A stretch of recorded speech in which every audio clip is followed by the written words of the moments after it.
So I finished the Gospels this morning, and here's what struck me.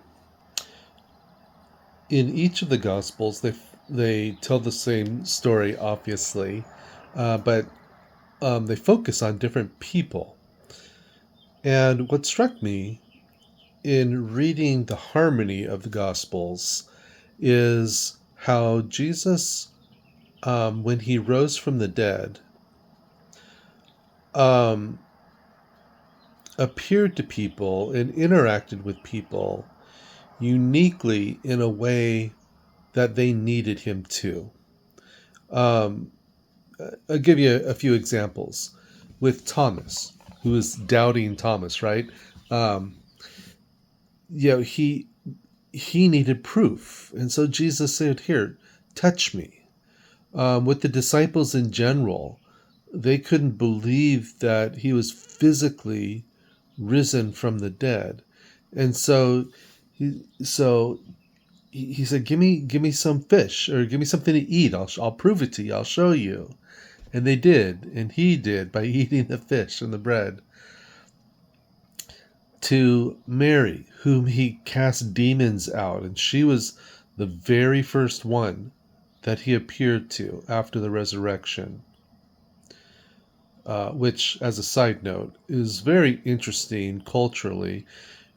Some people try to condemn the scriptures, saying that it's misogynistic and that it puts women subservient and all that.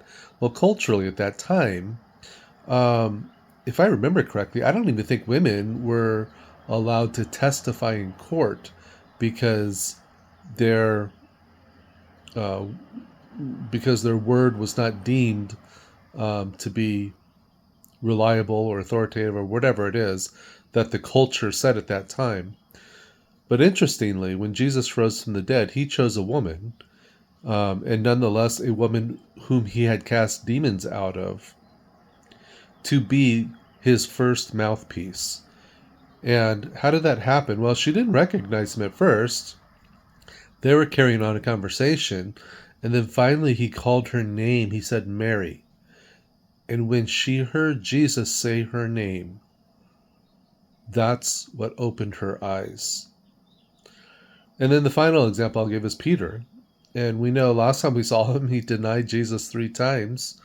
Well, in John, we see Jesus giving him the opportunity to redeem that by asking him 3 times if he loved him.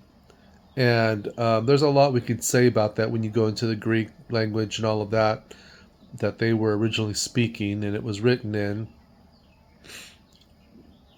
But it did not escape me that Peter denied him 3 times, and then after the resurrection, Jesus gave him the opportunity 3 times to affirm that he loved and liked even Jesus. So that's my takeaway, is that Jesus comes to you in a way that is meaningful and needed by you. And so I pray that that happens even today for you.